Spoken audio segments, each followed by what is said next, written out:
Rockstar could make GTAVR. The technology is ready, so why are they avoiding it? Because this isn't about VR, it's about risk, money, and control. Today, we break down why Rockstar is actively staying away from GTAVR. Imagine this. You're cruising through the neon-drenched streets of Los Santos, the roar of your Banshee's engine vibrating through your entire body.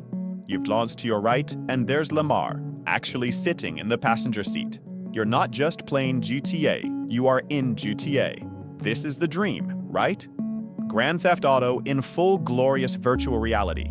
It's the kind of experience that could redefine gaming. So, with all the hype around VR, and with a franchise as massive as GTA, why hasn't Rockstar Games, or any other major AAA studio for that matter, given us the full fat VR game we're all craving? The answer is a lot more complex than you might think. It's a story of money, technology, and a huge gamble that most big companies just aren't willing to take.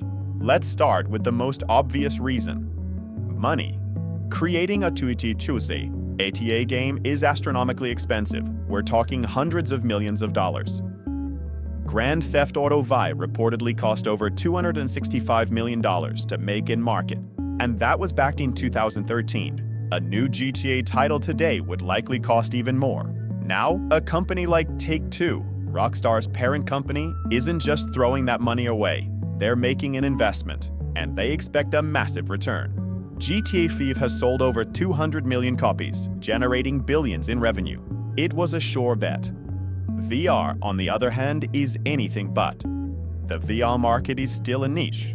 Sure, it's growing, but the numbers are tiny compared to traditional consoles and PC. As of early 2024, the best-selling VR headset, the Meta Quest 2, has sold around 20 million units. That's a respectable number, but compare it to the PlayStation 5's over 50 million units, or the Nintendo Switch's staggering 140 million.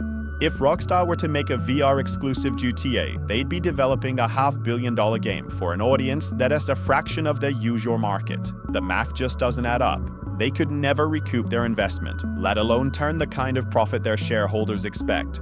It's simple business, high risk, low potential reward.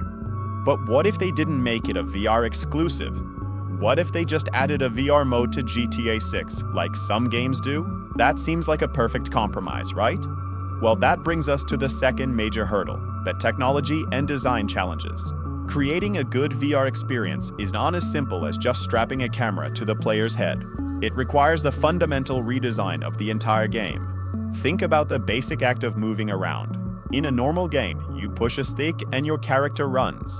In VR, that same movement can cause severe motion sickness for a lot of players. Developers have come up with solutions like teleportation or snap turning.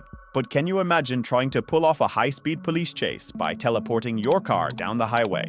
It would completely break the core gameplay loop that makes GTA so fun. And it's not just movement. Every single aspect of the game would need a VR-first redesign. The user interface, which normally sits neatly in the corners of your screen, would have to be integrated into the game world, maybe on a virtual phone or a car's dashboard. How do you handle aiming a weapon? Driving a car? Flying a plane? Each of these systems, perfected over decades for a controller, would need to be rebuilt from the ground up for motion controls to feel intuitive and not like a clumsy gimmick.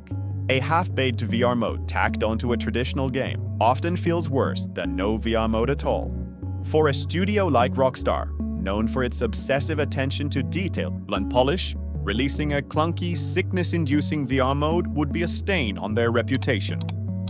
It's either do it perfectly or don't do it at all. And doing it perfectly would mean essentially developing two separate games, the flat-screen version and the VR version. This would skyrocket the development cost and time, making an already monumental task even more difficult. This is the VR paradox for Peboye Studios.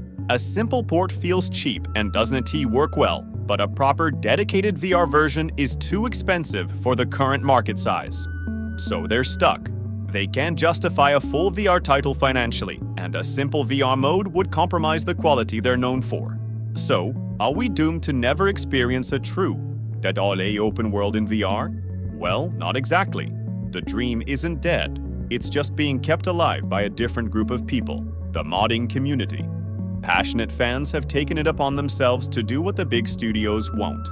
The REALVR mod for GTAVR, created by a developer named Lucross, is a technical marvel. It injects full 6 degrees of freedom VR into the game, allowing you to physically walk around, aim your weapons by hand, and experience Los Santos with an incredible sense of presence. It's not perfect, of course. It can be janky, it requires a beast of a PC to run smoothly, and it still has that motion sickness problem for some. But it's a breathtaking proof of concept. It shows us what's possible when the technical barriers are tackled with passion. These mods give us a glimpse into the future, a taste of that ultimate dream. So what needs to happen for Rockstar to finally take the plunge? First and foremost, the VR market needs to grow. A lot. We need a headset that's as common in households as a PlayStation or an Xbox. When the potential audience numbers in the tens or even hundreds of millions, the financial risk for a company like Rockstar becomes a calculated and potentially very profitable investment. Second, the technology needs to mature. We need better solutions for things like locomotion that work for everyone without making them feel sick. As the hardware gets better and the design language of VR becomes more established, building a large-scale game will become less of a technical nightmare. It's a classic chicken and egg problem. VR needs massive system-selling games like GTA to attract a mainstream audience, but studios need that mainstream audience to be there before they can justify making those games. For now, it seems the big players are content to let smaller indie studios and dedicated modders do the dangerous, expensive work of figuring out what works in VR. They're waiting on the sidelines, watching and learning. When the time is right, when the market is big enough and the technology is mature enough, you can bet they will jump in. The potential of a fully realized VR world is just too tempting to ignore forever. Until that day comes, we can dream, we can support the modders who are pushing the boundaries, and we can enjoy the amazing, smaller-scale VR games that are being made right now. The road to a true GTAVR VR experience is a long one, but the destination is a world we've all imagined, a world where we are no longer just playing the game, but living inside it. The question isn't if we'll get a game like GTAVR, but when. And what do you think? What's the one game you're dying to play in full virtual reality? Rockstar isn't avoiding GTAVR because they can't do it. They're avoiding it because AAA studios don't gamble. VR means high development cost, unclear ROI, a limited install base, and zero room for failure. For a studio built on billion-dollar IPs, that's not innovation, that's exposure. GTA is designed for the mass market. VR is still a hardcore adoption platform, not a default way people play games. Rockstar waits for stability, not potential. They wait for retention guarantees, standardized hardware, and predictable sales curves. And when GTAVR finally happens, it won't be a VR experiment. It'll be a sign that VR has become unavoidable.